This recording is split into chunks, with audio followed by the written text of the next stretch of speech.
Hello दोस्तों, स्वागत है आप सबका मेरे यूट्यूब चैनल रोहिणी क्लासेस में। तो आज हम जो है क्लास 10th की ज्योग्राफी का कृषि का जो है अगला पार्ट देखने जा रहे हैं। पहले पार्ट में हमने जो है खाद्यान्न फसलों को देख लिया था और जो है खाद्यान्नों के अलावा अन्य खाद्य फसलों को भी देखा था। और आज हम बात करेंगे बागवानी फसलों के बारे में। और हम जो है कृषि का इंडेक्स यानी कि 2020 में जो है किसका उत्पादन कहाँ कितना ज़्यादा है, विश्व के रेफरेंस में भी और भारत के रेफरेंस में भी आज हम देखेंगे। तो चलिए बिना किसी देरी के स्टार्ट करते हैं। तो बात करते हैं बागवानी फसलों के बारे में। देखिए, सन 2016 में ना भारत का विश्व में फलों और सब्जियों के उत्पादन में ना चीन के बाद दूसरा स्थान आता है। अभी मैं आपको बताऊंगी भी ठीक है, चार्ट के माध्यम से। तो भारत ना उष्ण और शीतोष्ण कटिबंधीय यानी कि बहुत गर्मी वाले क्षेत्र और जहाँ बहुत ज़्यादा गर्मी नहीं भी पड़ती है और बहुत ज़्यादा ठंडी भी नहीं पड़ती है, ऐसे क्षेत्रों में, दोनों ही प्रकार के क्षेत्रों में जो है फलों का उत्पादन होता है। ठीक है, तो भारतीय फल ना जिनमें महाराष्ट्र, आंध्र प्रदेश, तेलंगाना, उत्तर प्रदेश, वेस्ट बंगाल के आम, नागपुर और चेरापूंजी के संतरे, ध्यान रखेंगे नागपुर और चेरापूंजी के संतरे, केरल, मिजोरम, महाराष्ट्र और तमिलनाडु के केले, उत्तर प्रदेश और बिहार की लीची, मेघालय के अनानास, आंध्र प्रदेश, तेलंगाना और महाराष्ट्र के अंगूर और हिमाचल प्रदेश और जम्मू कश्मीर के सेब, नाशपाती, खुबानी, अखरोट। विश्व भर में इनकी बहुत मांग है। ठीक है, भारत में ना मटर, फूल गोभी, प्याज, बंद गोभी, टमाटर, बैगन, आलू उत्पादन में इनका जो है प्रमुख स्थान है। अब हम आइए बात करते हैं रबड़ यानी कि अखाद्य फसलों के बारे में थोड़ा सा देख लेते हैं। तो जो ये रबड़ है ना, रबड़ जो है भूमध्य रेखीय क्षेत्र की फसल है, लेकिन इसे जो है विशेष परिस्थितियों में उष्ण और उपोष्ण क्षेत्रों में भी उगाया जाता है। देखिए, इसके उत्पादन के लिए ना 200 सेंटीमीटर से अधिक वर्षा चाहिए होती है और 25 डिग्री सेल्सियस से अधिक तापमान वाली नम और आर्द्र भूमि की आवश्यकता होती है। बेसिकली अगर मैं बात करूं रबड़ की, तो रबड़ जो है एक महत्वपूर्ण कच्चा माल है जो उद्योगों में प्रयुक्त होता है। ठीक है, इसे मुख्य रूप से ना केरल, तमिलनाडु, कर्नाटका, अंडमान निकोबार द्वीप समूह और मेघालय में गारो पहाड़ियों में उगाया जाता है। एक बार और देख लीजिए, रबड़ जो है कहाँ कहाँ उगाया जाता है? केरला, तमिलनाडु, कर्नाटका, अंडमान निकोबार द्वीप समूह, मेघालय में गारो पहाड़ियों में उगाया जाता है। तो देखिए, मैं आपको थोड़ा सा रबड़ का यूज़ भी बता देती हूँ। रबड़ जो है वो भूमध्य रेखीय सदाबहार वन में पाया जाता है, ये हमने देख लिया। तो रबड़ के ना ध्यान रखेंगे, इसके दूध से, जिसे हम लेटेक्स कहते हैं, इससे रबड़ तैयार किया जाता है। ठीक है, तो ये जो है ना सबसे पहले ध्यान रखेंगे, सबसे पहले ये जो है ना अमेज़न की बेसिन, ध्यान रखेंगे अमेज़न कहाँ है? अमेरिका में। अमेज़न की बेसिन में जंगली रूप में उगता था और वहीं से ये जो है ना इंग्लैंड के निवासियों द्वारा दक्षिण पूर्व एशिया में ले आया गया और इसका जो प्रयोग है पेंसिल के निशान मिटाने के लिए किया जाता है। आप सभी को पता है, आप सभी यूज़ करते हो। ठीक है, तो अगर मैं विश्व के रेफरेंस में बात करूँ ना, तो विश्व में जो है थाईलैंड, इंडोनेशिया, मलेशिया, भारत, चीन, श्रीलंका जो है इसके प्रमुख उत्पादक राज्य हैं। और अगर मैं भारत के रेफरेंस में बात करूँ तो भारत का स्थान जो है विश्व में चौथा है रबड़ उत्पादन में। ठीक है, लेकिन घरेलू खपत अधिक होने के कारण ना भारत को जो है रबर का आयात करना पड़ता है। ठीक है, इतनी चीज़ आप ध्यान रखना। आगे बढ़ते हैं, अब बात करते हैं रेशेदार फसलें। रेशेदार फसलें क्या हैं? जिनमें रेशा होते हैं, यानी कि जिससे कपड़े वगैरह, जूट वगैरह बनते हैं। ठीक है, कपास, जूट, सन, प्राकृतिक रेशम। भारत में उगाई जाने वाली 4 मुख्य जो है रेशेदार फसलें हैं। इनमें जो पहली 3 हैं यानी कि कपास, जूट और सन जो है, ये जो है 3 जो है मिट्टी में फसल उगाने से प्राप्त होती है और चौथा जो रेशम है वो रेशम के कीड़े के जो है कोकून से प्राप्त होता है। ठीक है, ध्यान रखेंगे रेशम के कीड़े के कोकून से प्राप्त होता है। तो देखिए, जो ना मलबरी पेड़ की हरी पत्तियों पर पलता है, अगर मैं थोड़ा सा आपको रेशम के बारे में बताऊं तो ये एक बहुत लाभदायक रोजगार है और भारत में बहुत ज़्यादा मात्रा में हो रहा है। ठीक है, रेशम उत्पादन जो है ना इसके लिए ऐसी संचित भूमि का होना आवश्यक है जिस पर शहतूत के, ध्यान रखेंगे, शहतूत के पौधे को रोपती हैं, क्योंकि शहतूत के पौधे में ही ना इनका निवास होता है। तो शहतूत के पौधे की खासियत यही है कि इन्हें जो है ना कहीं भी लगाया जा सकता है। और इन पौधों को ना तो किसी विशेष किस्म की मिट्टी की ज़रूरत होती है और ना ही विशेष जो है आबो हवा की। ठीक है, तो इस पेड़ की पत्तियां जो होती है ना वो रेशम के कीड़ों का मुख्य भोजन होती है, ये चीज़ आपको ध्यान रखना है। तो शहतूत में ना जो है ये पत्तियां जो है एक निश्चित अनुपात में निरंतर उगती रहती हैं और कीड़ों के लिए भोजन का काम करती है और भोजन में उनकी कोई समस्या नहीं आती है। अगर मैं बात करूँ रेशम उत्पादन की, तो रेशम उत्पादन जो है ना औसतन 1000 किलो फ्रेश कोकून सुखाने पर 400 केजी के लगभग ये रह जाता है। ठीक है, और जो है कच्चे रेशम से रेशम को ना चरखे या फिर कह लीजिए तकली द्वारा रोल किया जाता है, जिसे कहते हैं रीलिंग। तो रेशम ना तभी बिक्री योग होता है जब उसको कपड़े के रूप में बुन लिया जाता है। तो बुनाई के लिए ना कई साधन आजकल प्रचलन में है। फिर भी क्या होता है ना कि हथकरघा से जो बना रेशम होता है ना उसका जो है बहुत अच्छा मार्केट हो रहा है। ठीक है, यानी कि बहुत अच्छा बाजार मूल्य भी मिल जाता है और बहुत फिनिशिंग जो कहते हैं ना बहुत अच्छी आती है। जैसे देखिए कुछ हथकरघे, जैसे मैं बता दूँ सेवाग्राम हो गए, करघा, नेपाली करघा, चित्रंजन करघा, ये सारे उपयोग जो होते हैं करघे में। ठीक है, तो इतनी चीज़ें आपको ध्यान रखनी है। आगे बढ़ते हैं और अब बात करते हैं कपास के बारे में। कपास से आप सभी परिचित होंगे। कपास जो है ना एक नकदी फसल, यानी कि ये जो है अगर मैं बॉटेनिकल रूप से बात करूँ तो ये जो है एक मालवेसी कुल का सदस्य है और संसार में ना इसकी 2 किस्म पाई जाती हैं। एक है गॉसिपियम ऑर्बेरियम और एक है गॉसिपियम हर्बेरियम। ये चीज़ आपको ध्यान रखना है, बहुत इंपॉर्टेंट पॉइंट मैं बता रही हूँ कि हमारे देश में जो है 2 वैरायटी पाई जाती है कपास की। एक है गॉसिपियम ऑर्बोरियम और एक है गॉसिपियम हर्बोरियम। ठीक है, भारत को ना कपास के पौधे का मूल स्थान माना जाता है, यानी कि जो है यहीं से इसकी शुरुआत हुई है। ठीक है, तो सूती कपड़ा उद्योग में ना कपास एक मुख्य कच्चा माल है। कपास का उत्पादन जो है भारत का विश्व में जो है चीन के बाद दूसरा स्थान है, ध्यान रखेंगे। ठीक है, दक्कन पठार के ना शुष्कतर जो है भागों में काली मिट्टी जो होती है कपास उत्पादन के लिए सूटेबल होती है, यानी कि उपयुक्त मानी जाती है। तो इस फसल को उगाने के लिए ना उच्च तापमान, हल्की वर्षा या फिर सिंचाई, 210 पाला रहित दिन और खिली धूप की आवश्यकता होती है। ठीक है, ये चीज़ आपको ध्यान रखना है। अच्छा, रुई जब निकलती है ना तो जो है बहुत सफ़ेद वातावरण हो जाता है, सॉरी वहाँ का जो माहौल है वहाँ बहुत वाइटी हो जाता है। ठीक है, तो इसीलिए ना कपास को जो है सफ़ेद सोना भी कहा जाता है, ये चीज़ आपको ध्यान रखना है। ठीक है, तो कपास के पौधे ना बहुवर्षीय होते हैं, झड़ीनुमा वृक्ष जैसे होते हैं। इनकी लंबाई बेसिकली अगर मैं बात करूँ तो 2 से 7 फीट होती है।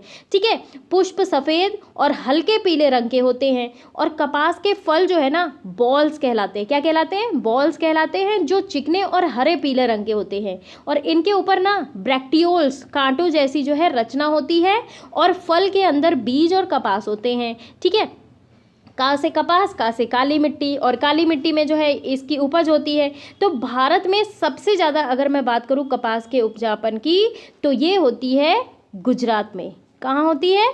गुजरात में। ठीक है, तो कपास से निर्मित वस्त्र जो होते हैं ना वो सूती वस्त्र कहलाते हैं, ये आप सभी को पता ही है। चलो, कपास बेसिकली 3 प्रकार के होते हैं, लंबे रेशे वाली कपास, मध्य रेशे वाली कपास और छठे रेशे वाली कपास।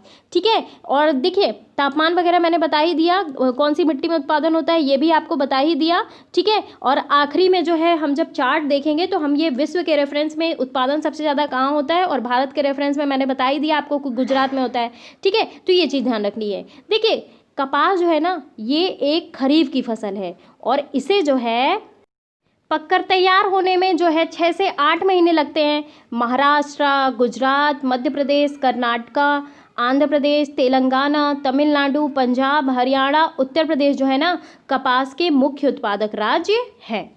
अब आइए बात करते हैं जूट की। देखिए मैं आपको जूट के बारे में बताऊं कि पूरी दुनिया का, ध्यान रखेंगे, पूरी दुनिया का ना लगभग 60% भाग जो है जूट का उत्पादन भारत में होता है, यानी कि 60% प्रोडक्शन जो है वो जूट का भारत में होता है। तो भारत में ना जूट का वार्षिक अनुमानित अगर उत्पादन की बात करें तो 11,494 बंडल है। ठीक है, बेसिकली अगर मैं इसके उत्पादन के बारे में बात करूँ तो जूट मुख्य रूप से ना गंगा के डेल्टाई मैदान में जो है उगाया जाता है, ठीक है। और ये जो है एक बायोडिग्रेडेबल फसल है, ठीक है, ये भी चीज़ ध्यान रखना है। तो देश में पैदा किए जाने वाले कुल जूट का 75% उत्पादन जो है वो कहाँ होता है, वेस्ट बंगाल में, ठीक है, ये चीज़ आपको ध्यान रखना है। जूट को क्या कहा जाता है, सुनहरा रेशा, सुनहरे कलर का होता है रेशा इसका, इसलिए सुनहरा रेशा कहा जाता है, ठीक है। तो जूट की फसल जो है ना बाढ़ के मैदानों में जल निकास वाली उर्वरक मिट्टी में उगाई जाती है, और जहाँ जो है ना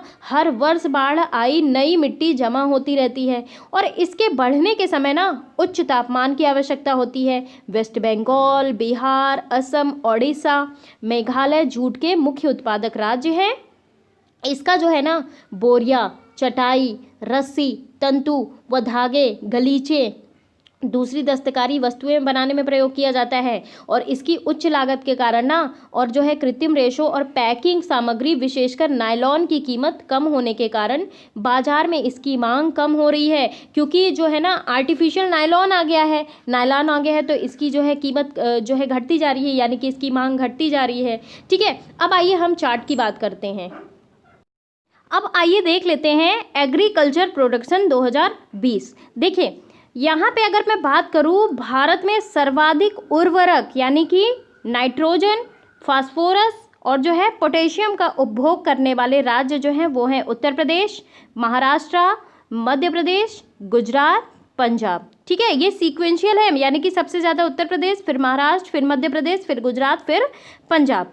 अब आइए देखिए, अगर प्रति हेक्टेयर के पर्पस में अगर मैं बात करूँ तो सर्वाधिक प्रयोग करता है तेलंगाना, फिर पंजाब, फिर बिहार, फिर हरियाणा, फिर आंध्र प्रदेश। अब आइए जो हम चाह रहे थे, मैंने आपको पहले ही बताया था कि मैं 2020 के रेफरेंस में जो है सारी चीज़ें बताऊंगी कि कहाँ पे किसका सबसे ज़्यादा उत्पादन होता है। इस सीरीज़ में अगर मैं सबसे पहली बात करूँ सिल्क की, तो विश्व के रेफरेंस में मैंने जो है इस टेबल में दिया हुआ है और भारत के रेफरेंस में इस टेबल में दिया हुआ है। देखिए सिल्क का विश्व में जो है सबसे ज़्यादा उत्पादन करता है चीन, ठीक है। सेकंड पोजीशन पे आता है हमारे भारत के नंबर का, ठीक है। तो आपको बेसिकली ये याद रखना है कि पहला नंबर किसका है प्रोडक्टिविटी में, और हमारे भारत का जो है कौन सी पोजीशन है, ठीक है। आपको इतनी चीज़ें रिमाइंड रखनी है। और अगर मैं भारत के रेफरेंस में बात करूँ तो भारत में जो है सिल्क का उत्पादन सबसे ज़्यादा करता है कर्नाटका, देन आंध्र प्रदेश, और उसके बाद है असम, ठीक है। अगला नंबर है कॉटन का, यानी कि कपास। तो कपास भी जो है चीन में ही सबसे ज़्यादा प्रोडक्शन होता है। बेसिकली अगर मैं बात करूँगी ना सारे, देखिए अगर एग्ज़ाम में अगर आपको थोड़ा भी डाउट होता है ना तो आप चाइना लगा देना, आपके 80% जो है सही होने के चांसेस रहेंगे, क्योंकि अभी देखिएगा आप चाइना जो है लगभग जो है मैक्सिमम चीज़ों के प्रोडक्शन में आ गए हैं, ठीक है। तो कपास में जो है चाइना फर्स्ट पोजीशन पे, सेकेंड पोजीशन पे है भारत, और थर्ड पोजीशन पे है यूएसए, ठीक है। और अगर मैं भारत के रेफरेंस में बात करूँ तो कपास का सबसे ज़्यादा उत्पादन करता है महाराष्ट्र, सेकेंड पोजीशन पे है गुजरात, और थर्ड पोजीशन पे है तेलंगाना। ये जो है रिसेंट डाटा है गाइस, समझ लेना, ठीक है। और एग्जाम में पूछा जाएगा तो आपको यही डेटा देना है, ठीक है, पुराना डेटा नहीं देना है। अगली बात करूंगी मैं फल के प्रोडक्शन में, तो सबसे पहले है जो है चीन, और सेकंड पोजीशन पे है भारत। और अगर भारत के रेफरेंस में बात करूं तो सबसे ज़्यादा प्रोडक्शन होता है आंध्र प्रदेश में, फिर महाराष्ट्र में, और फिर जो है उत्तर प्रदेश में। चावल के प्रोडक्शन के बारे में अगर मैं बात करूं तो सबसे ज़्यादा उत्पादन होता है चीन में, सेकंड पोजीशन में है भारत, और थर्ड पोजीशन में है इंडोनेशिया। अगर मैं भारत के रेफरेंस में बात करूं तो सबसे ज़्यादा चावल का उत्पादन होता है पश्चिम बंगाल यानी कि वेस्ट बंगाल में, सेकंड पोजीशन पे है यूपी, और थर्ड पोजीशन पे है पंजाब। गन्ने के उत्पादन में सबसे पहला स्थान है विश्व के रेफरेंस में ब्राज़ील का, सेकंड पोजीशन है इंडिया का, और थर्ड पोजीशन है चाइना का। अगर भारत के रेफरेंस में बात करूं तो सबसे पहला नंबर आता है हमारे उत्तर प्रदेश का, दूसरा नंबर आता है महाराष्ट्र का, और तीसरा नंबर आता है कर्नाटका का। चाय के उत्पादन में विश्व के रेफरेंस में सबसे पहला स्थान है चाइना, दूसरे स्थान पे है इंडिया, और तीसरे स्थान पे है केन्या। भारत में असम में सबसे पहले, फिर जो है वेस्ट बंगाल, और थर्ड पोजीशन पे है तमिलनाडु। हैं तो बहुत सारे, लेकिन जो जो एग्जाम पॉइंट ऑफ व्यू से इंपॉर्टेंट है गाइज उसी की मैंने लिस्ट बनाई हुई है, और ये मेरे खुद के नोट्स हैं मैं आपसे शेयर कर रही हूँ, ठीक है। तो अगला है कॉफ़ी। कॉफ़ी का जो है विश्व के रेफरेंस में कॉफ़ी का उत्पादन करता है सबसे ज़्यादा ब्राज़ील, सेकेंड नंबर पे है वियतनाम, और थर्ड नंबर पे है कोलंबिया। भारत के परिप्रेक्ष्य में कर्नाटका पहले नंबर पे, दूसरे नंबर पे केरला और तीसरे नंबर पे आता है तमिलनाडु का नंबर।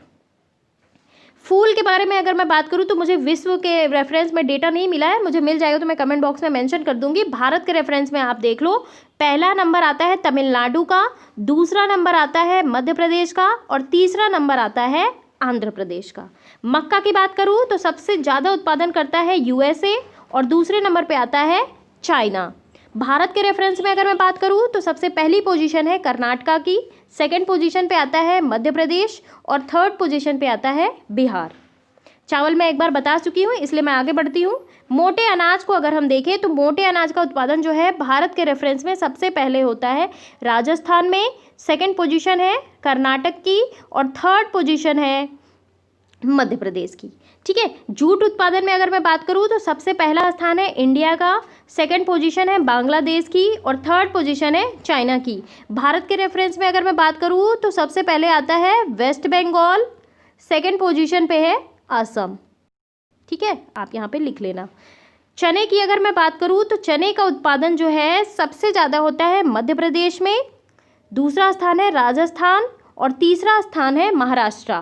ठीक है। और अगर सोयाबीन की बात करें तो सोयाबीन भी जो है वो मध्य प्रदेश में सबसे ज़्यादा होता है। देखिए हमने क्या देखा और क्या रह गया है। ठीक है, फ्रूट्स के बारे में हमने देख लिया है। प्याज का उत्पादन भी जो है सबसे ज़्यादा चाइना में होता है गाइस, ये भी चीज़ ध्यान रखिएगा। प्याज का उत्पादन जो है चाइना में सबसे ज़्यादा होता है, फिर इंडिया का नंबर आता है और फिर जो है आता है यूएसए का नंबर। ठीक है, और क्या रह गया है, हाँ अरहर के दाल के बारे में अगर मैं बात करूँ तो अरहर के दाल भी जो है ना सबसे ज़्यादा उत्पादन होता है कर्नाटका में, फिर महाराष्ट्र में और फिर जो है मध्य प्रदेश में।